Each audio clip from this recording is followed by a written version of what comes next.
ഈ ബെഡ്ഷീറ്റ് ചെയ്തതിൻ്റെ short video ഇട്ടപ്പോൾ കുറേ പേര് കുറേ ഡൗട്ട്സ് ചോദിച്ചു. എന്നാൽ അതെല്ലാം കൂടെ വിശദീകരിച്ചൊരു വീഡിയോ ചെയ്യാമെന്ന് വിചാരിച്ചു. അങ്ങനെ ഒന്നാമത്തെ ചോദ്യം ഇതായിരുന്നേ, ഈ തുണി എവിടെ നിന്നാണ് വാങ്ങിയതെന്ന്. ഞാനിത് വാങ്ങിച്ചത് ബോംബെ ഡാങ്ങിൽ നിന്നായിരുന്നേ.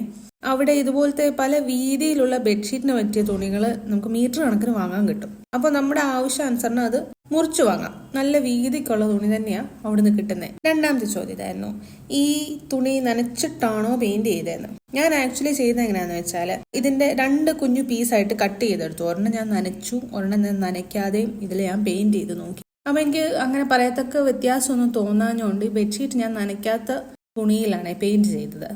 പിന്നെ മൂന്നാമത്തെ ചോദ്യം, ഏത് പെയിന്റാണ് യൂസ് ചെയ്തത്. ഇതിൽ ഞാൻ യൂസ് ചെയ്തേക്കുന്ന ഫെവിക്രിലിന്റെ ഫാബ്രിക് പെയിന്റ് ആണ്. നോർമൽ ആയിട്ടുള്ള അക്രിലിക് പെയിന്റും നിങ്ങൾക്ക് യൂസ് ചെയ്യാൻ പറ്റും.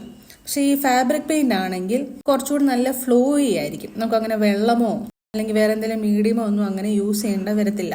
ഡയറക്റ്റ് നമുക്ക് കുപ്പിയിൽ തന്നെ മുക്കിയെടുത്ത് നമുക്ക് വരയ്ക്കാൻ എടുക്കാനൊക്കെ ആയിട്ട് പറ്റും. പിന്നെ ഇതിൽ ഏതെങ്കിലും മീഡിയം യൂസ് ചെയ്തിട്ടുണ്ടോ? ഞാനാണെങ്കിൽ ഇതിനകത്ത് യൂസ് ചെയ്ത മീഡിയം ആണ് ഇത് ആക്ച്വലി എല്ലായിടത്തും യൂസ് ചെയ്യേണ്ട വന്നില്ല. പെയിന്റ് കുറച്ച് കട്ടിയാവുന്നു എന്നെല്ലാം തോന്നിയ ഒരു 2 തുള്ളി ഞാൻ ഇതിനകത്തുനിന്ന് എടുത്ത് ഒഴിച്ച് മിക്സ് ചെയ്ത് യൂസ് ചെയ്തിട്ടുണ്ട്. അല്ലെങ്കിൽ നിങ്ങൾക്ക് വെള്ളം വേണേലും ഉപയോഗിക്കാം. അടുത്ത 5ാമത്തെ ചോദ്യം ഇതായിരുന്നു, അക്രിലിക് പെയിന്റ് യൂസ് ചെയ്യാൻ പറ്റുമോ എന്ന്. തീർച്ചയായിട്ടും നിങ്ങൾക്ക് യൂസ് ചെയ്യാൻ പറ്റും. ഞാനാണെങ്കിൽ പണ്ട് അക്രിലിക് പെയിന്റ് ആണ് യൂസ് ചെയ്തുകൊണ്ടിരുന്നത്. ഇപ്പോഴും എൻ്റെ കയ്യിൽ അന്ന് ചെയ്ത ബെഡ്ഷീറ്റുകൾ ഇപ്പോഴും എൻ്റെ കയ്യിൽ ഇരിപ്പുണ്ട്. ഒരു കുഴപ്പവും ഉണ്ടായിട്ടില്ല. തുണിക്കോ പെയിന്റിനോ ഒന്നും ഒരു കുഴപ്പം ഉണ്ടായിട്ടില്ല.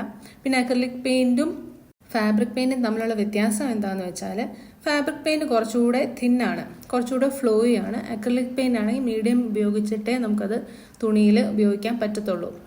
അതുപോലെ കുറച്ച് കട്ടിയായിരിക്കും അത്. അടുത്ത ചോദ്യം ഇതായിരുന്നു, വാഷ് ചെയ്താൽ ഇത് ഈ കളർ എന്തെങ്കിലും ഒലിച്ചു പോകാമെന്ന്. അങ്ങനത്തെ പ്രശ്നങ്ങളൊന്നും ഉണ്ടായിട്ടില്ല. അക്രിലിക് പെയിന്റ് ആയാലും ഫാബ്രിക് പെയിന്റ് യൂസ് ചെയ്താലും ഒരിക്കലും അങ്ങനെ ഒലിച്ചു പോകില്ല. ആകെ ചെയ്യേണ്ടത് ഇത്ര മാത്രമേ ഉള്ളൂ. പെയിന്റ് ചെയ്തതിന് ശേഷം 2-3 ദിവസത്തേക്ക് ഇത് ഉണങ്ങാനായിട്ട് മാറ്റി വെക്കണം. അതിനുശേഷം ഇത് മറിച്ചിട്ട് തുണിയുടെ മറുഭാഗത്ത് അയൺ ചെയ്യണം.